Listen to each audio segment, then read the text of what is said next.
and share our presentation. All right, Allie, can you just let me know you can see this? I do not see anything. No? Uh-uh. Did it work? Share? Present. There we go. I think it did it now. Can you see it now? It says double click to enter full screen mode. Interesting. They're changing stuff on us here in Zoom. They are. It's okay. They're trying to mix it up. Can you see it now, I Allie? can see Yeah. it. I Okay. can Okay, see it. cool. There's like two different windows for me. So this is different. We have updates, people. Yep, we can see it. We're good. We're good. Awesome. Awesome. Thank you so much. All right. Welcome, guys. Today we're going to be talking about surrender scenarios. And you've got Allie Bradley, who is our volunteer coordinator at Detroit. If you have not yet met her, she will be talking with me today. And my name is Ashley Ray. I am one of our volunteer coordinators for offsite event type things. And then Jennifer Rosen's also joining us here today. She might chime in with some things. She is our volunteer manager. If you have not yet met her, let's go ahead and get started. So some of the things that we're just going to talk over today, what is surrender and why does it happen? How we can provide emotional support. That's a big issue that we would like to touch on today. And then is also support for our community. So not just those people coming to us that need to surrender, but also how that affects our community. And then maintaining a positive and supportive outlook and how you guys as volunteers can help us in all of those areas and some actionable items that you can take home with you today. And then just a little bit of a blurb that we like to put into these presentations that we do with you guys. We have a responsibility to shelter animals to keep them as happy and healthy as possible during their stay at Michigan Humane. All right, it's my turn. All right, so the first thing we're going to talk about is what the definition of a surrender is. So, what it entails is basically when a person brings their animal to the shelter, it is the action of them signing a legal document. It's a permanent legal relinquishment of ownership rights of an animal to an animal welfare organization. So that can be to us, it can be to their surrounding shelters in our area, it can be to the animal control office in the city limits. And Michigan Humane specifically is able to assist with owners, excuse me, who need surrender for their pets through an appointment-based system. So there is a fee that's typically involved. I believe it is $60. Please correct me if I'm incorrect. And if that person is unable to pay that fee, because sometimes that is the case, then we will usually relinquish that as well. Okay, now how does it happen? So, Ashley, click it. So we are going to provide a space for you guys to come off of mute and list some of the reasons that you believe that why a person or their family may need to surrender their pet. So please utilize the chat if you'd like. You can also come off of mute and just offer some suggestions. Hey guys, really quickly before we jump on to answering this question, there was a good question on the last slide, and I think it makes sense to answer it now. So Mal put in the chat, why is there a surrender fee? So there is a surrender fee because each and every pet that we care for in Michigan Humane, it can range between $1,000 and $1,200 to treat that animal, and also provide food and medical care while they are here during that stay. So that just helps with contributing to that. Yeah, it's just a way to help, give them some start to coming into the shelter and some of those basic Yeah. needs that we'll need to help cover for them. And if someone is surrendering and they have questions about what that fee is for, we will be transparent with them of what we're, Yes. why we're asking for that money. And like Ali said, if they're really struggling, like most of the things that we do in the shelter, we'll see if there's some alternative ways that we can work with them on that pricing too. Yeah. Okay, cool. We've Oh, got I see some quite good a few. ones. Yeah, we've got quite a few. So, a couple of reasons, I'll go ahead and read them off as they come in. Medical needs of people help can prevent care for pets if they're moving, they have illnesses, death of an owner, allergies, behavior issues that might come up. Moving to a location that does not allow pets. Yep, some pet-friendly housing is a situation that a lot of people find themselves in. Inability to care for the animal, that could be a wide range of, just accessibility and things that they just, have going on in their own personal lives. Housing instability, lack of funds, jail, hospital, rehab, those are all good ones that I don't think a lot of people think about very often. Um, if the animal becomes pregnant and that's more than they're expecting to take on, that's a good answer. That happens a Um, lot with rodents. yeah. Interaction with other people's pets are problematic and might not get along with a new baby. These are all wonderful answers. Allie, do you want to go ahead and share the ones that we've listed in case there's some that didn't get covered? Yeah. Am I in control of this or you? You're good. There you go. Okay. All right. So yes, so we'll just go through and list some of these. So aging. So that can be on the human side or the animal side. So I have seen on multiple occasions where a person is not able to really care for themselves. So they're not able to care for their animal. So they have to make that unfortunate decision to say, okay, I need some help here. So they'll surrender their animal. And then on the opposite end of that, sometimes the animal is so it's a geriatric animal and they need intensive medical care that can be very costly. And that person does not have the finances and to be able to care for that animal. So again, they have to make that decision that is going to be best for that animal to continue with caring for it. There could be a death. The owner could um, unfortunately pass away, and the family cannot take care of that animal. They can't take that animal in, so then they bring the animal to our door as well. I just talked about the unexpected medical costs, so that could be a geriatric case. The animal can develop, one of the things for cats, unfortunately, is them having those crystals inside of their urethra or whatnot, and they can't continuously pay for the special medical food that they need to provide for that animal so that they don't have to continue having the surgery or whatnot. It could also be, again, I just mentioned a surgery where it's just like either the animal has to be euthanized or I have to pay $1,200, $1,300 to have this surgery and I can't pay for it. So sometimes they'll bring them to us to perform that surgery, and then they have to surrender their animal in that way. Housing, or moving to a new space. So, for instance, sometimes cities change their ordinances or whatnot with the animals that are allowed to stay within those city limits. So they have to either move or they have to surrender their animal. Same thing in a living space that is rented, right? Their landlord might have some new costs or not costs but new rules that they can't have like bully breeds or whatnot. They can't have cats in their establishment anymore, so they have to make that really hard decision of am I going to be house or homeless, or am I going to have to surrender my animal? And then sometimes that also is the deciding factor of, do I have a roof over my family's head, or am I homeless? Low income family. So that can go into several different branches. It could be they can't provide medical care for that animal. They can't provide, food for that animal anymore.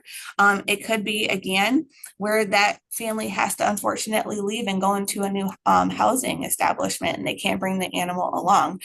We do try to offset that specific reason. Ashley and I will talk about that in some next slides. Emergencies. So again, emergency surgeries, right? Sometimes people will be hospitalized for several months. Those type of situations, their family can't take the animal on, so they have to unfortunately surrender their animal. And all of these that I'm listing, we're just really taking a point of understanding and trying to get on the same, meet them at their level, right? This is one that I've encountered, specifically behavior aggression. I had a cat several years ago, I adopted him as a kitten. He was fine. He progressed. He was social, everything. And then one day something just clicked in his brain and he started attacking my family members. He started attacking children. And I tried to work with him for several months. I tried to do different tactics and stuff that people were telling me to do, but I was having a baby on the way. And I didn't want my child that was coming to potentially get attacked in his or her sleep, and I didn't want to take that risk. So I had to bring him in. I brought him here to Michigan Humane before I was employed here, and they assessed him. And I had to do a euthanasia surrender, and that was really, really hard, and it was very emotional for me. But I had to make that hard decision to make sure that my family was safe, and that's in the same situation.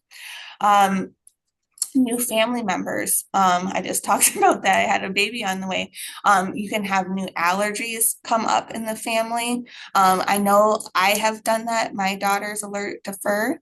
I can't have fur in my house for dogs. I've tried allergy medications and all of that, but unfortunately, after a year and there wasn't any type of progression for my daughter, I had to find a new home for one of my dogs that was with us for about 4 years. It was really hard. And then just the betterment of the animal, what's going to be best for the animal. We don't want to have the animal be in a poor situation, and we don't want that person to be in a poor situation. Want anything to add to that, Jen or yeah, okay. I do have a Okay. question. Yeah, So I put this in the chat, but I'll just say it out loud. It sounds like there's a lot of reasons for surrender that are unpredictable. Is that yeah. right? Yes, that is so correct. There's so many different avenues of why it can happen. And that's why we take an approachable approach to it. We have those conversations, and I'm about to talk about it now. Um, we have an appointment basis, and that is great because it gives us the opportunity to have those conversations of why they need to surrender that animal.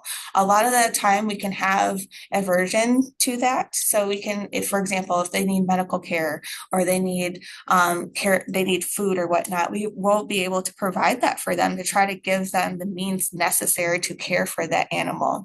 But like you just said, there's so many different factors, Jen, where an animal needs to be surrendered, and we want to provide that space and that acknowledgement of why that needs to happen. So I'll continue into this. So it is by appointment only. And the reason why that is because we do have very skilled team members through our call center and on our in-house staff as well when they come and see us, where they ask those specific questions that I was just talking about. What's going on? Is there anything that we could do to provide some support? Sometimes the person really doesn't want to surrender their animal at all. It's just like, I don't have any choice. We have our lovely program, and I sing praises to it all the time, our safety net program, where if you are having a bout of bad luck and you've been kicked out of your apartment or you don't have anywhere else to go, we'll take your animal for several months, allow you to get your affairs in order, right? And we can reconnect you with your animal. If you don't have means to provide food for your animal and you're housebound, right? We do have our community advocates that goes out into it's kind of like a DoorDash situation. We load you up with food in the back of your car. We give you a list of the items or the houses that you need to visit, and then you drop the foods off to their doorstep. That's a fabulous program. We have our pantry where you go to several different cities across Metro Detroit, and you can pick up food there and straw there if you have an outdoor animal. And the reason why we have those conversations because one, we want to be very thoughtful and we want to reduce stress for both sides of the party. It can, if we did have a just open door policy back in the day, Jen used to tell us this all the time, and we just our shelter was flooded, and we weren't really serving the public in the way that we really needed to. And I wanted to touch base on this. I am so proud of our staff, both our call center and our in-house staff, because they have gone through extensive training to be very compassionate and compassionate presenting. They're very flexible with having those conversations with the folks, because when they come in, once they have the conversation with the call center, right, and they get as much information as possible. But we also have to fill out paperwork when they come in, when they are surrendering their animal, and we are very conscious of them being in an emotional state. And we give them space to, if they want to cry, they can cry. If they need a hug, we're going to give them a hug. If they need to just go off to the side for a moment and get themselves together, we're doing that. And we're recognizing what their needs are in the moment. And we're being a partner to them, because it's hard. It's hard having that conversation. It's hard going through that action. And also on our end as staff members, we are human beings, and seeing folks in that emotional state, and sometimes seeing the animal in that emotional state, because there's like separation anxiety happening sometimes, that can be hard for a person to process that multiple times a day. And I have seen on multiple occasions where a staff member has gone and checked in with another staff member, they've swapped out, they just need a break. I've seen even volunteers be there for a staff member. And it's very beautiful to see and check in and see if they're okay. I've seen volunteers hug members of the community when they are processing a surrender situation, and being there emotionally for them.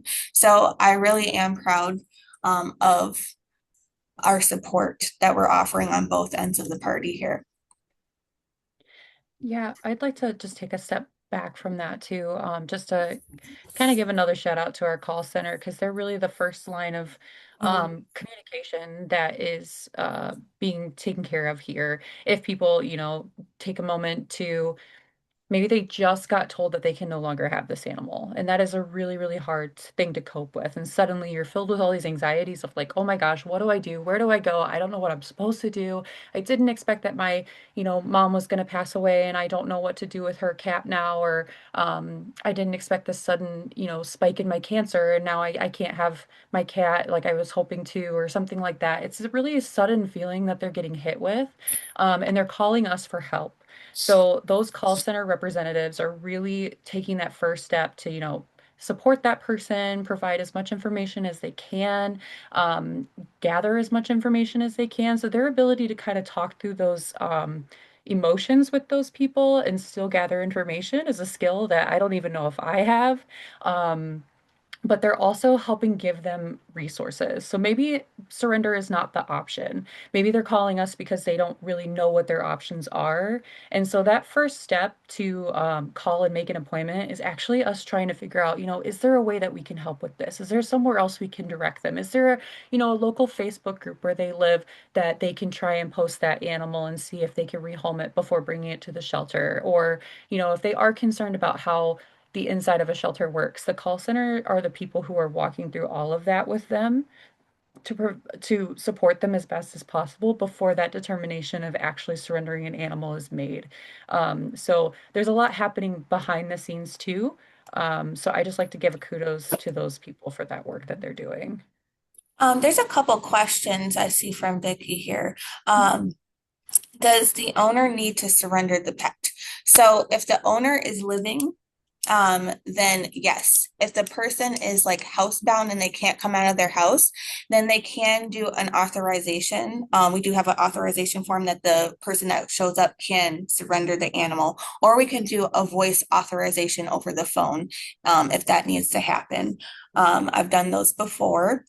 And then a person who shows up to surrender their pet. So yes, if we do have space in the shelter, because we do have to keep a certain amount of kennels open because of our field services team to bring in animals that are rescued. But if we do have space available, we can take the surrender if it comes to our door. Again, we try to promote them to get have an appointment so we can just have all of our ducks in a row. But a lot of times, if the person is showing up at our door, they're in dire need, and we will recognize that. I have seen a few times where a person has driven up in their car that they're living in with several animals in their car, and they're like, I don't have any options. And our team went right out there and offered the best support that we could possibly give at the moment. So yes, there are different reasonings where we do it right at the door. Cool. All right, I'm gonna go ahead and go ahead. All right. So, some of the things that we like to talk about, of course, knowing the process of surrendering is important, but also just knowing some of these options that are available are important as well, especially for you guys as volunteers. Just to know that there's some other things if you have, conversations with anybody and they're wondering what we do, or they're wondering for themselves or someone that they know and they need some kind of help. Here's are some of the things that we can offer. So, shelter diversion is going to be a big aspect of what we do. When we talk about shelter diversion, essentially what we're saying is what else can we do so that you don't have to surrender that animal? We don't want your animal. We have plenty of animals who are, strays. They have nobody. They have to come to us. There's nothing else that can be done. And if these animals who are potentially coming for surrender can stay where they're loved and cared about, that's our number one priority. Stay there with your family. And what can we do to help provide to make sure that they can? So our One Health events, if you're unfamiliar with those, I know a lot of people on this call probably are familiar with them, but that's where we go out to the community and provide things like vaccinations, microchips, to hundreds of people and their pets in a single day. We give out food, we give out resources, we often have other partners there. This is like a one-stop shop to get those basic needs that you have to get filled, especially if you live in an apartment or something that needs specific vaccine records and you can't afford them, you can come out to one of these One Health events and get them so that you can continue to have your pet where you're living. Those are a great way to help. We also are doing smaller pop-up clinics with that as well now. So those are just kind of like 20 to 40 people in smaller areas. We've been doing a lot of those. Our pet pantry, which Allie touched on a little bit earlier, but we do make home deliveries. Volunteers are a big part of that too. They can slap a, you know, pet pantry logo for Michigan Humane on the side of their vehicle. We'll load up with what they need, give you a list of addresses, and they'll take it out to people who are homebound and can't get to the food and other resources that they need for their pets. So we have that. We also have locations where we just pop up with cleaners usually, and people pull up their vehicles and we'll load them up there and send them on their way with their food and their pet food. Also providing education. So wherever we possibly can, whether that's talking to community members, talking at, we've gone to places where people are looking for jobs. There's all sorts of different events, especially where we can provide education on how to properly care for your pet, as well as the resources that are available to you. We've had volunteers come out with me to some of those as well, where we're just talking to the community and letting them know that we're here and we can help them. And sometimes we have little flyers of like how to do certain things like crate training with your pets. We give those out at adoption too. So just providing education wherever we can. We talked about the call center a lot, trying to find those alternatives when the people call and potentially want to make a surrender appointment. Where else can we direct them to help with the issues that are causing the surrender potentially? And then our community solutions department too. And these people are just lovely, lovely people. They help just making sure that our, community is supported if they're going through hardship, like a housing hardship or a medical hardship. A lot of times they are involved with how can we put these animals in a home during that period. They also will stick with them throughout that journey to make sure that those people are getting those things taken care of for themselves and kind of keeping, along with their schedule so that we can reunite those families in the end. And they're doing way more than that behind the scenes for sure. And then advocacy. So this is something that I know volunteers have been joining in on, but we also have a larger advocacy department that talks about different things like ordinances, partnering with law enforcement and other organizations, which you can actually see here with our team working with the Detroit Animal Control team. Recently, they went out and just had a conversation of how do we not double up on the work? How do we make sure that we're doing things in partnership with each other? Making sure that just everyone's kind of on the same page so that we can provide the best quality care for our community. They do provide a lot of resources for advocacy, like I mentioned, at those tabling events and just going out into the community. We've gone to police departments and talked about different things that we can do to help our communities with their pets. And then just having a community presence is also wonderful. So the more that people see Michigan Humane, that's why yes, these community ones like One Health are really, really important, but also these more fun ones like being at Bark in the Park at Comerica Park or being at the Pistons game. It gets us out into the community so that people can put a name and faces together and understand that Michigan Humane is a organization that they should feel comfortable with and should feel okay coming to when they need help and they've chatted with us and they've seen that we're great people and that we love what we do and we love the people that we work with. So just presenting ourselves in the community is a way that we can do that as well. I love that. Actually, we're presenting ourselves as an ally and not as like a fence line, right? We're a resource to our community. So that's Yes. something that we've been working towards. Okay, is there anything in the chat real quick before we move on? This is a question that we can talk about at the end, so we can Okay, continue. Yeah. all right, sounds good. Keep going. All right. So, how, with all of these hard things that are going on, surrender on top of everything else that I know as volunteers, you guys, know how much the laundry gets backed up or how much it is hard with the cold weather that's in the building and all these other things that we're dealing with. How can we maintain a positive and supportive outlook when these hard things come to our door? So we want to recognize that volunteers and staff, this affects you. We know that Mhm. it can affect how you're feeling. Um, if you've ever been to Detroit, Allie's office is right next to the surrender area. So there's a good chance that you might walk through and see somebody crying or seeing, something really hard that you weren't expecting to have sit on your day. So we just want to make sure that our volunteers know that their feelings are valid. Um, whether that's frustration or upset, or you're just generally sad at the situation, or you feel like you can't help, all of that is valid. There's a lot of feelings that come with working in this type of organization and the work that we do. And you guys are right there along with us dealing with it. Um, and a good thing to have is faith in the organization. So that doesn't mean don't ask questions, don't wonder why we do the things that we do. Of course, we always say like have, healthy questions that you want to bring to us always, but just knowing that we're gonna support that person as best as we possibly can. We're going to support that animal as best as we possibly can. Sometimes when things don't seem very comfy on the outside, ask those questions. Come and talk to someone like me or Allie and just ask us. If you're wondering why we turned an animal away, or you're wondering why, something was happening that didn't happen yesterday. Usually there's an answer. It might be space, it might be the time that we have, it might be all sorts of things. So we never want you guys to feel like you can't chat with us about that and wonder what's going on so that we can help rebuild that knowledge base of what's going on. Can I just Finding add a something? productive outlet.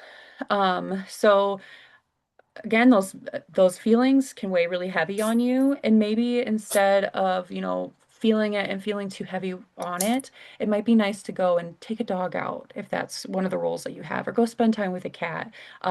Put that frustration toward whatever the situation is toward something that we can, have a positive outcome with. I see a raised hand. I'm going to pause and just see. Is that you, Jen? It's me. I raised Go my ahead. hand for Allie. She wants to add something in. Oh, I just wanted to say, with what you just said, Ashley, about talking with us, sometimes having those emotions in the moment, you might not have the capacity to talk about it in the moment. So we are also always available too if you want to have a phone call later. So that's all I wanted to say. Oh yeah. No, thank you. That's a good point. Because sometimes we're not available, like we're not just sitting at our desk and able to talk to you as much as we'd like to. So we are always available to, shoot us an email and just say, hey, I was really struggling with this situation that I saw at the shelter today. Would you mind talking with me about it when you get a moment? And then we will, just like we would with any other meeting in the organization, put some time on our calendar to chat with you so that we can make some quality time to talk through things that are rough for you guys, for sure. Yeah. Thank you, Ashley. Mhm. Talk with your coordinator, like I just said, we are always available for that. You're not alone in these feelings. It's hard on everybody. And it's not always just hard at face value because you're seeing someone crying or you're seeing them going through a hardship. It can get really hard when you start to think about the things that are put in place to lead through these hardships. I know that that's a struggle for me a lot of times when I think of how frustrating housing can be for people, or how the restrictions on housing, or how we're doing a lot more with apartments versus actual houses, which make it harder for us to have bigger dogs go into homes and things like that. So sometimes it can become a snowball. And so just know that you're not alone. All of us are kind of coming up with those things behind our brains here, and some of us, just because we're staff, might be better at having to turn it off when we have to, but it's definitely not something we're not feeling. So please feel free again to talk to us about it. Allow yourself time to process, and take a break. I'd like to put those together because sometimes you do run into something really, really difficult. You weren't expecting to walk into Surrender and see someone crying over their dog today, and it hits you, and it, maybe reminds you of something else, or, reminds you of a situation you had, and suddenly you're just feeling completely off of your day, and you maybe don't feel comfortable spending time with those animals. Sometimes that helps people to go spend time with our animals, and it makes it feel better. And sometimes you're just kind of like, you know what? I actually need to go home. That was a lot on my nervous system today, and that is totally okay as well. We want our volunteers to know that just because you're signed up for something doesn't mean you can't leave. If you're really struggling with something, please don't feel like you have to stay. Or even if you just want to take a break in the break room or step aside for a little bit, go sit in your car for a little bit. If you need to do that and try and process it and come back in, we are totally okay with you guys doing that. Okay. I have a So, question. Oh, yes, go ahead. I'll go back. so we do have a What question. about, Oh, go ahead. oh, I'm sorry, Allie. What about people who get a pet without thinking it through? Obviously, that seems like that would be a point of frustration. Um, I'm assuming those types of animals get surrendered to Michigan, Maine too. How do we deal with that? Like, Yeah. is that something that our staff volunteers will come across? Most definitely, we have come across that. I will say from our end, if they adopt from us, we do. If you guys have been, part of those conversations in the past, we try really hard to talk through a lot of what you should expect when you take an animal home. Try and make sure that we're making a good fit with a family member, and what their home life looks like versus what we believe the animal to be. So from our side, we try to get ahead of that as best as possible, but that doesn't mean it doesn't happen. Still, sometimes people they just walk in and they see an animal and they fall in love. And, as wonderful as that is, sometimes they're not fully prepared for that. So it can be frustrating when that happens. Again, those steps are going to be us trying to make some adjustments as best as possible. Can we provide some information on training, or can we provide whatever resources that they maybe didn't have prepared, so that they are prepared, so that they can hopefully keep that animal? So those steps are going to be the same. If for some reason that doesn't work out, of course, we can still, move into the discussion of being surrendered to Michigan Humane. And again, that's going to be potentially frustrating. But we'd rather have that animal with us than, another situation if possible. So we're going to support those people as best as we can, and provide them education when they come to surrender. So again, it's going to be a sensitive subject, because if they fell in love with that animal, we don't want to like berate them when they come in the door and tell them that they did a bad job and they shouldn't have done that. It's still difficult, whether they were with that animal for a short time or a long time. But if we can provide some additional just information when they are ready to adopt for the next time, we want to be able to do that and keep a good partnership with that person. That's a really important aspect that we want to do with everybody who comes to surrender to us. We want to keep that relationship as best as possible, because something might come down the road later. And if we leave a bad taste in their mouth, they're not going to come to us when they might really need some help. So we just want to make sure that we continue to offer our best service. On the flip side of that too, Ashley, Mhm. you are completely validated to feel frustrated in that moment. Like, Mhm. because us as staff and volunteers, we are well educated, right? and what that animal may or may not need, right? Because we've had the training, we've had the experience, we've been around animals that have arousal, we've been around cats that have overstimulation, we've been around cats that need special medical attention. And yes, unfortunately, us as human beings, we do things impulsively sometimes, even though we've had all of those steps that Ashley just mentioned, all those preventative measures, sometimes people make that decision. So when they do come back to us, yes, like Ashley said, we're going to do all those secondary things to make sure that they are making a positive and thoughtful decision going forward as a partner with us. Mhm. But yes, that is completely valid to be frustrated in that moment. And yes, if you do experience that, one of the coordinators, me, Ashley, Jen, Kellen, if you do need to express that and just get that steam off of you, that's totally fine to have that conversation. And you are completely validated to feel that way. So I just wanted to add Thank that you, measure in. Allie. Huh? Go Thank ahead. you, Allie. Thank you, Allie. That was a great response. Can you hear me? Am I breaking up? I'm Yeah, breaking you're up. good Hey, I now. can hear you. I can hear you. Oh, you can hear me? I just want to say thank thank you for that, Allie. That's such a good response. And that's what I just wanted to point out and recognize that, yeah, there are a lot of great reasons for surrender, and sometimes there's not so great reason for surrender. And it's normal to see both, and it's normal to have feelings of frustration or wish that there was some different outcome. The way that I try to help process that in my brain and what keeps me coming back to fight the good fight is everyone has to start from somewhere and learn. And, not ever having an animal isn't an answer to the solution. Even if they don't get an animal from us, there's animals on the street, there's animals on Craigslist. Animals need a caretaker. And in order for people to be good pet owners, they have to try and they have to learn, right?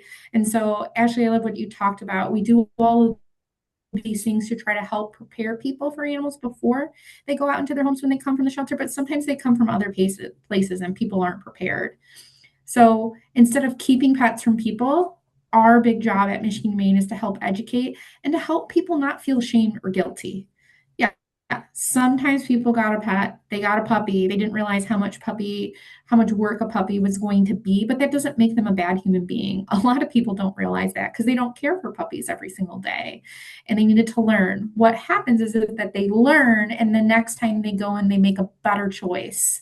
When they're getting an animal, they wait until a time in their life when they can give more to a puppy and they have time for training. And I think I just want to answer this question really quickly too. Someone said, does surrendering a pet ever affect someone's ability to adopt in the future? And I think that's a great question, and it makes sense to answer that here. And it's not an easy answer either. I think it can, but also it doesn't always have to. I think it's so situational and it really is a conversation. You're going to find that theme over and over with Michigan Humane. We need to have those conversations to understand and get as much context as we possibly can about what's going on. Because, like we just learned, there's so many good reasons for surrender that people can't possibly predict. And it doesn't mean that they should never have a pet ever again in their life. Now, for folks that keep over and over coming and not caring for an animal appropriately, not giving animals the vet care they need, just adopting, surrendering, not being thoughtful, not doing what the animal needs, that's a different story. That is a conversation. And yeah, I think that could affect someone's ability to adopt in the future. Animals are still part of our family. And when Michigan Humane is looking for adopters, we're looking for people that are going to love and care for their pet. So I think those are the questions that we're asking when we're deciding about who's approved to adopt or not. So hopefully that Yeah. clears up that answer. Yeah. Vicky just asked a really specific question about if you do notice someone is having a hard time, like they might be crying or whatnot, and we walk by, is it appropriate for us to go up and speak to them and offer comfort? I think that is subjective to the person, right? And whether or not they are receptive to that. And you really can be able to tell whether or not that person's going to be receptive to that energy. If they do seem a little bit closed off, then I wouldn't approach because that's probably a person that needs to isolate to, have their emotional state. But sometimes, like if you see a person like bent over or whatnot, and you come over, like, are you okay? And like they start talking and interacting with you, then I think that is okay to offer your comfort at that moment. So it is very situational. So you have to kind of read the room. And if they do reacting like, no, I'm okay, right, or whatnot, then that's your cue to just walk away. So don't take it personally. That does happen. They are in a heightened emotional state, but you did do your due diligence to just offer your support. I think that's okay. Yeah, a lot of times when I'm moving through the surrender area, and if there is someone who's in there going through a hardship, one, I try not to interrupt, the already happening situation, of course, The if they're working with interaction. us, yeah, with a staff member. But there's nothing wrong with like giving a heartfelt little smile to them, or if they're not near the tissues, maybe you move the tissues over to where they are, or something like Mm, that. Something small like that can also be a support. It doesn't necessarily mean you have to hug them or talk to them, but just recognizing them if you are concerned of what to do while you're kind of in that area, that's something that just those little things could be helpful. I also just like to check, as a staff member, I know this is different for you guys, but a lot of times if I see someone sitting in there, I just go and find a staff member and like, hey, do you need anything? Are they okay? And ask the staff member. That way, if there's like a holdup or something, I could maybe just step in there. So, but I sweet. try really hard not to interrupt if possible too, or just divert my dog, especially if I'm walking something around that area, moving something, Mm, away from that so that I'm not upsetting someone. You never know. It might look like their dog that they just surrendered and it might trigger something. So just being thoughtful yeah. of the space that you're in is really helpful too. Yeah. And two, the two locations are set up a little bit differently. Hmm. Over at Detroit, it's on the whole different side of the building. So you might walk past those type of situations. At Westland, it's a little bit more open. So Hmm. All right. Did we have, I think Jen answered what's left in here. I think we're good. Okay. Let's see. So, some ways that volunteers can help overall. Some of this might be a little repetitive of what we just mentioned, but I don't think it's something we can talk about enough. So, um, of course, there's big ways for you to help, but there's also small ways, like checking in with yourself, making sure that we are, mentally comfortable with the work that we're doing, that we're feeling okay. We're not, taking out feelings in the wrong way. It can be really helpful to the organization overall, and the atmosphere that we're providing. Being an advocate for the services that we have, as well as Michigan Humane in general, of just being a place that people don't have to be scared of. I know that we are working to up our actual like advocacy program for volunteers, but anybody can be an advocate. Just knowing your information and stepping in if someone has a question. I just recently, I'll just share, we just had a sudden death in our family. And because I work here, someone reached out to me and said, hey, I'm trying to rehome her cats. Do you have any information? And so that was an opportunity for me to be an advocate and say, here's how our program works. And, here's some options. And here's some things that I would do first, if possible. Just using the information that you've gathered today to kind of help people through that process. Sometimes they're not ready for any of it, but just knowing that there's options is calming to people, because it is a yes, stressful, sudden thing that they were dealing with. And that helps break the stigma of surrender in general. A lot of times it's easy for people to jump and go, I can't believe that they surrendered their animal. I would never be able to do that. The truth is that we're never in everyone else's situations, and we don't know if we would do that.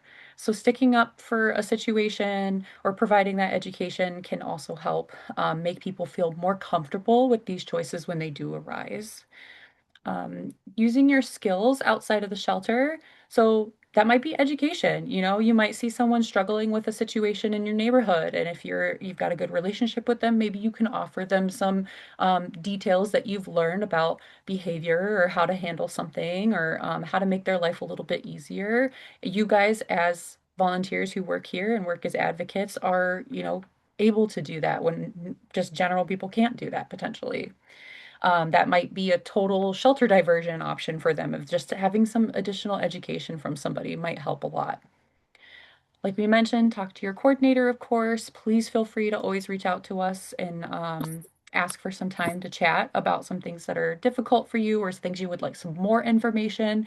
Obviously, we can't get super detailed on everything here like we'd like to. So if there's something that you feel we didn't touch on enough or you wanted some additional details about, whether that's stuff in the community that we do or, any of the programs that we have, please feel free to talk to us about those as well. Check in with your peers, whether that's staff or volunteers. If you see somebody struggling because there was a situation going on that they noticed, or even if you just see someone struggling, you never know. That could be something going on in their personal life. So just checking in with people and say, hey, how you doing today? Doesn't have to be anything too deep, but just letting people know that they have a partnership here with us and that they have, a family that they can come to and talk to. And then, like you're doing right now, educating yourself. So just knowing the facts about how things work, whether that's in our organization or just in animal welfare across the board, we can provide additional resources for that as well if you'd like to just know more. I know some volunteers are really interested in knowing just how animal welfare works across the whole country. We have those type of resources. So if that's your thing, please, please, please feel free to ask us. We would love to provide you with that information. Okay. Before that, Allie, do you want to add anything about how volunteers can help real quick before we just open up for more questions? I think that you hit the nail right on the head, Ashley. Awesome. Love But that. definitely, I'm a huge person. Just the first point there, check in with yourself, um, because you have to be regulated yourself in order to continue and be healthy. So I think that just doing that, that's your first step is just checking in with yourself to make sure that you are good and that you are mentally healthy, you are physically healthy, and then you can do the rest of those steps there. So Mhm.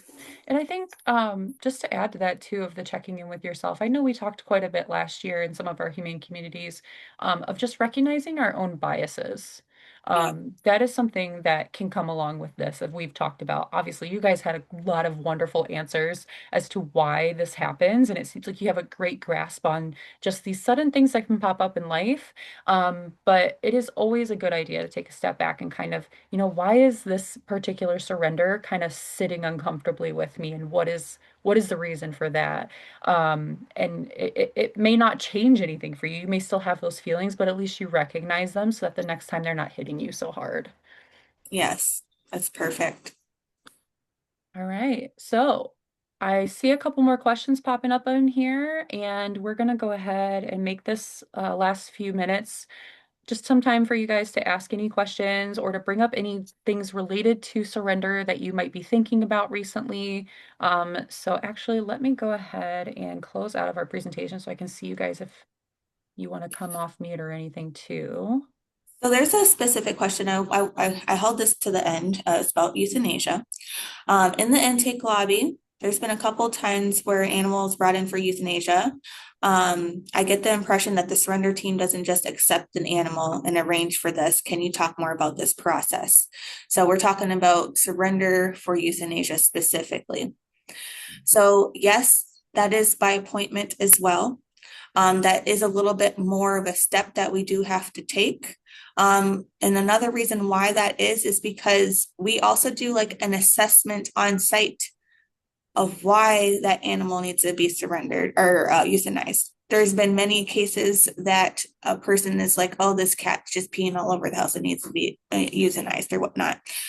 We have adverted those to just a plain surrender, and it's not a euthanasia anymore. On the flip side of that as well, there has been times where a person has brought their animal in and it is, it's a geriatric case, and that animal is just, it can't even stand up on its legs as well. And we've done a euthanasia appointment right then and there. So that is depending on what staff we have available, and then what is needed in the moment as well, I think. So if it's like if we see an animal coming in and a person is wanting to just euthanize it, and we see that the animal looks and appears healthy, and we don't see any type of behavior issues present, and again we need staff there to assess that available, then we might ask them to make an appointment so that way we make sure we have all hands on deck to properly assess the situation. Okay, let me see what else we got here. If someone surrenders a pregnant dog, can they ever get her back after puppies are weaned or up for adoption and she is spayed? So I'm going to kind of do a broad take over this because we didn't actually mention, we did briefly at the very beginning. When people surrender to us, it is a legal document that they have to sign ownership over to us. So this is actually a question, not specifically the pregnant dog section, but just can people get their animal back after a certain period of time? Will we contact them and let them know that they got adopted or anything like that? The answer for that would be no. That animals in our care now, they are ours to move forward with. So we're not, making a phone call and just like saying like, oh, hey, your buddy's up for adoption now, or they just got adopted. As lovely as that would be, that's a lot to keep up on, but also because they signed them over to us, that's just not something that we legally do afterward. So that's information for you guys. If the if the person who surrendered the dog wants to come in and potentially adopt a puppy, if that would happen, that's, their choice. But we wouldn't be offering that to them afterward. We wouldn't call them and say, your dog's puppies are here now. Would you like one? I hope that clarifies that for you guys. I can add something to that as well. Mhm. I've seen this, this is bias against situational based because we are meeting people where they're at. I have seen a couple times in the shelter where management has made an arrangement with the clinic saying, allow the dog to have her puppies. We'll help you assist with caring for the puppies for those 8 weeks. We will you at that 8 weeks, you will surrender the number of puppies that have been born for spay and neuter, and we will adopt them out as our property, right? And then mom that's involved with the agreement, mom is going to have to get spayed at the end after she's weaned and everything. So I have seen that happen a couple of times. So again, just meeting the public where they're at, offering that support, making sure those puppies get homes, and making sure that that mom is safe and she's not going to keep on procreating and creating the same issue. The other thing that might be odd coming to that is more or less happens at Westland is that sometimes if they're related to a court case, which I know that there's a question in here about that, but to the puppy thing, sometimes there are court ordered steps that will happen after. So sometimes those, like Allie just talked about, I don't know about the specific one you're talking about, but sometimes those are ordered by the court of like of a deal that has been made. So you might hear from time to time those odd things happening, but that's not like the It's so general typical. thing, yeah, Yeah. that we would typically do. So not to say that it can't happen, but for the most part, our general rule would be not to. Um, just to But clarify, because it there but could be again, hearing totally different things at the other locations too. yeah, but again, that at that point, the that mom and the puppies are still that person's property. At the end of them being weaned, then that's when they surrender the puppies to us. That's what I'm saying. So that person, that's still the person's animal and responsibility. We're just assisting with them. We're just helping them at the end of the process to one, get the mom spayed so she doesn't continue having puppies. And then we're going to adopt the puppies out. So that way we find them home. So that's a way that we can assist in that situation. That's just wanted to clarify. Yeah, and it helps too, like, when yes, the Wait for Eight program. I was just going to say that we do this a lot more with kittens and cats Yes. because we Yes. don't necessarily have the space in the shelter and it's not a great place for babies to grow up, right? Because they're our highest risk population. So sometimes, yeah, we do take the animal in, but it's with the owner being agreeing to sign up as a foster and keep the Yeah. animal in their care and provide care for them. And it just makes it easier for us to help pay for the things that the animal needs. But then we don't have to worry about the animal coming on site and, struggling with some of the stressors and things that they would on site. So it can look a little bit different. And we're constantly trying to find ways to support owners with keeping their pets. But also, we know that most people can't keep a whole mom and litter of puppies, but sometimes they do keep a mom and dad and they get them fixed and they keep a puppy or two. Like that's fine as long as they can provide the care. So it's just offering the support. And a lot of times too, we might work them into our One Health days. And again, we're looking for Sure. those resources. So no situation always looks the same. That's why we always tell people call that 1-866 Humane. Volunteers, if you know someone in need, it is okay to come to our team and ask about the best way to get a person assistance. Sometimes we don't know the answer either because there's a lot of things that are situational too. A lot more resources to go around in the wintertime when we don't have a heavy population. We get a lot more strapped in the summer when shelters are at capacity, and foster homes are completely full. So these are all really, really great questions. Do you guys want me to take a little bit about the court case and then offer some answers on the numbers that people were asking? Sure. Sure, Jen. Okay, so great question about the court case and surrender. And it's one of those, again, there's not really an easy answer because a lot of it looks different. And that is not our area of expertise.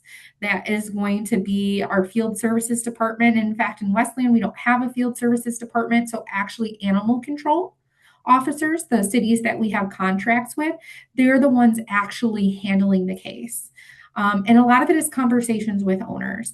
Sometimes they're having conversations about what's best for the pet and what the owner can reasonably take on. And so sometimes people do just sign over their animals to animal control officers, and that's how we're getting the owner surrender. When we say owner surrender, an owner is giving ownership up of their pet to usually Michigan Humane or to the animal control officer.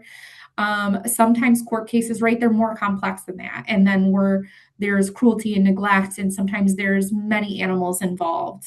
And there's a whole legal system that has to go through. And it's up to the court, to the judge, right, to make a decision about what the owner needs to do. And so, animal control officers are just presenting facts. And, if a judge does rule that a person has to surrender, then that animal then comes into our care, usually not directly to us, but again through that contract that we have. Now it looks a little bit different if we're talking about our Detroit center where our field services team does have jurisdiction, and there are a few places that we do, but we don't have jurisdiction everywhere. So sometimes when folks are asking, well, what do I do when I see an animal that needs help, or I think there's cruelty and neglect, we're going to again say report 1-866 Humane, because if it's not us, we're going to get people the information they need to take the steps to get the animal or the people the care that we need, to make sure those animals are safe. And a lot of what our field services team does now is, again, intake diversion and supporting folks where they're at and bringing the resources to them and just helping them manage the care of the animals that they came across as best as they can. So a lot of people who are having unwanted litters, I'm not going to say all. There are some people who think still like I'm going to use puppies as a way to make money because they think that it's going to look different than it does. And they really don't have a great source of income. So if we're talking 25, $50 a pop for a puppy, in the long run, in the short term, to them, that seems like a great way to go. And again, if they're finding homes for puppies, maybe not the worst thing ever, but that's where our team comes in and they have conversations to make sure what they're doing is in the best interest of the animal. But we want to be a partner, because as soon as someone feels like there's judgment, we're not working together anymore and we're not finding solutions. And then people are afraid. They start putting up armor, right? And then the conversations and the amount of resources that we're able to help to offer get limited. But a lot of what our field services team does now is just bring resources to people, get people into a place where they are able to do their best for the animals. We really don't want to take animals away. A shelter is not a place for an animal to grow up. And some of these animals are not going to be our traditional adoption candidate. It's going to be hard to place them. So why wouldn't we keep them with owners that love them and just get them the resources that they need so they can be the best pet owners for their animals? A lot of those animals are happy. Maybe someone just couldn't afford spay and neuter, or they really struggle with pet food because they have a litter of puppies and they haven't been able to place them on their own because they thought they were going to be able to sell them, and then that didn't really turn out. So I've had lots of conversations with people who come to our One Health clinics. They even find themselves on that accidental litter. It wasn't even, that their dog was out roaming. Another dog got in their yard and oops, we have puppies. And they're doing the responsible thing and bringing all those puppies to our One Health clinics and getting them spayed or getting them vaccinated. So it's easier for them to place those animals. And then sometimes that turns into conversations where we're like inviting them to come on site during our low cost spay and neuter days. So lots of stuff happening behind the scenes. So court case, again, I can't give you a specific answer because it all looks different. But once Michigan Humane owns those animals, then they come into our system and we get them ready for adoption and placing. But sometimes we don't own animals that are being held in our building, and that's why rules about who handles court cases and if they can go outside or not, all those kinds of things. It's because basically the animal is evidence, and some of these cases can be really high profile, and it's for the safety of the animal and the people that are caring for them, that information isn't public knowledge. Now, I know we're over the 2 o'clock time period here, so if anybody needs to jump off, please feel free to do so. I will stay on and answer some more questions if people want. And then just one more thing, Ashley, Allie, thank you so much for bringing this topic up for folks to talk about it. I feel like this is a really great conversation. Thank you to all the volunteers who are bringing their questions into the chat. This helps us share the information with you so you're most informed, and never stop being curious. Please ask the questions and don't be ashamed. Like Allie said, if you have big feelings, if we feel frustrated, if we feel angry, sometimes those are normal. We work together to process those and figure out ways that we can be a part of the solution. We don't want to keep the cycle of negativity and problems going. We want to support each other and we want to work towards positive results for everyone. And excluding people is not the way to do that. So, thank you so much. Please jump off if you need to. And anybody who wants to stay on, I'm going to go ahead and jump into those stats. So one second here, because I'm going to flip between a couple of tabs, but I think we had, ladies, if one of you want to read off to me the questions about numbers, and I'll pull those from our Yeah. sheet. So Brian asked how many surrenders Occur. occur. Occur yearly. How many surrenders occur yearly? And then in addition to that was how is that relative to the number of stray intakes? Specific to strays. Okay, great. Thank you. So I'm looking right now at 24 and 25, and it's going to fluctuate. And this is for organization as a whole, so not building specific. But in 24, we took in around 8,800 animals organization wide. This is cats, dogs, and others. So not just only felines and canines. And that includes all of our locations. So the big shelters, Detroit and West, but that occasionally means Petco when they get in a situation. That occasionally meant, some of our offsite locations when we just had an animal dropped at the door, right? That does happen occasionally. Year 25, we were right around 9,000. So 9,100 total animals came into care through Michigan Humane. And to answer questions about strays, most of those strays are going to be coming in to our Westland location. And then Mackey's going to take in the second most.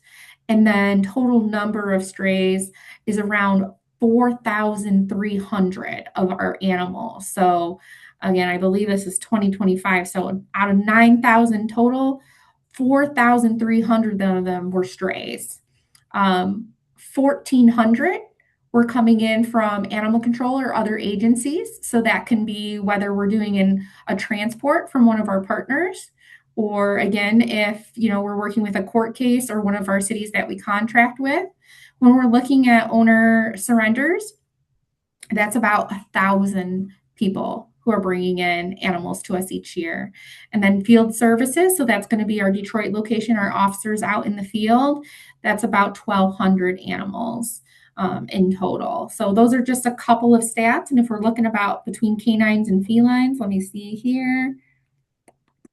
Do they need to pay a fee, Jen, for the surrenders? If it's a finder just finding a surrender? If it's a stray that's coming in and it's a finder bringing it in, we do ask for a fee.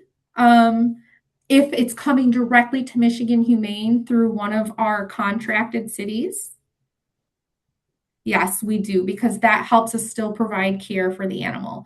Now, that is not the case if someone is going to a municipal facility.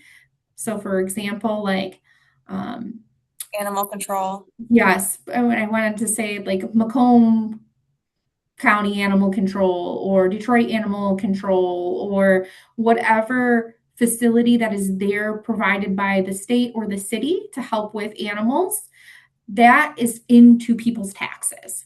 So in those cases, there isn't a fee associated with it at those organizations. And so if an animal control officer is picking up an animal, from someone as a stray and bringing it to us, which doesn't happen often, usually these are, someone's not finding it and giving it to animal control. Animal control is picking it up because someone called in and they went and they found a dog, then there is no fee associated with that. So it can get a little wonky, but again, lots of laws and rules.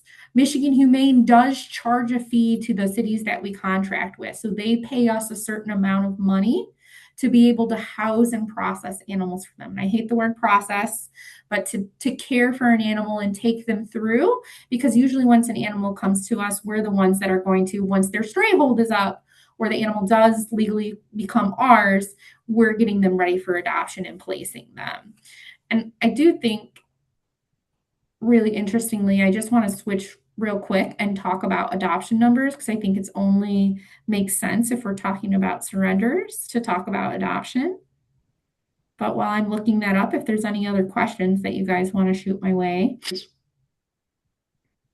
think that was it. The one that Allie just brought you is our last one that we got. So That's not the one I want. How hard is it to find an adoption report? It's, you know what, actually probably better is to look at the community report. And of course, I dropped that in the chat for anybody that was interested in it. And I'm going to be super slow because I don't know what page on the community report our total are you adoptions looking were at for for 2025? 2025. Yeah, looks like Yeah. 622, right? Yeah, 6,225. There you go. Woo-hoo. So out of And that's 9,000 animals, 6,200 of them ish went out directly through our adoption program. That doesn't mean that those other animals didn't have a release, like a live release through our organization. They could have also gone out through other organizations as well to be adopted through them. They could be returned to owner. So again, we're not even talking about that. So again, we'd have to look at the euthanasia numbers. But usually our euthanasia number is really great. Really are proud of this. Live release rate is usually around, fluctuates between like mid low 80s, 82% to up to as high as 88% live release. That means out of all those animals that come in, somewhere to between almost 80 and 90% of them are leaving our shelter with a live outcome. So they're going on to live their life, whatever that looks like for them. It just might not always be through Michigan Humane's adoption program, if that makes sense. I know this is a lot of other information, which is lovely, Jen. Thank you so much. But I just want to reiterate that if you have questions, if you take a look at that um, uh, report that Jen dropped or anything like that, and you have more detailed questions about these numbers or what they mean or how court cases work, all these type of things that we're talking about that kind of fit in with surrender or not, please reach out to us. We know it's a lot of information, and as much as we try to give you details throughout the year, you might be thinking of it now. So go ahead and just reach out to us if you have more questions too. All right. Was there anything else you were going to add to that, Jen, or we're good with questions? No, I think that was it. I just wanted to share that. Those were good questions. I appreciate Hmm. people asking. Yeah. yeah. Thank you, Jen. Thank Yeah. you that you were on here because me and Ashley would have been like, Trying to find it behind the scenes. Yeah. yes. All right. Well, thank you guys so much. And yeah, these were wonderful, wonderful questions that you guys were asking. We appreciate you participating and being honest with your questions that you have. So, I hope that you guys have a great rest of your day, and thank you all for being here. Have a good one. Thank you. Bye, everybody.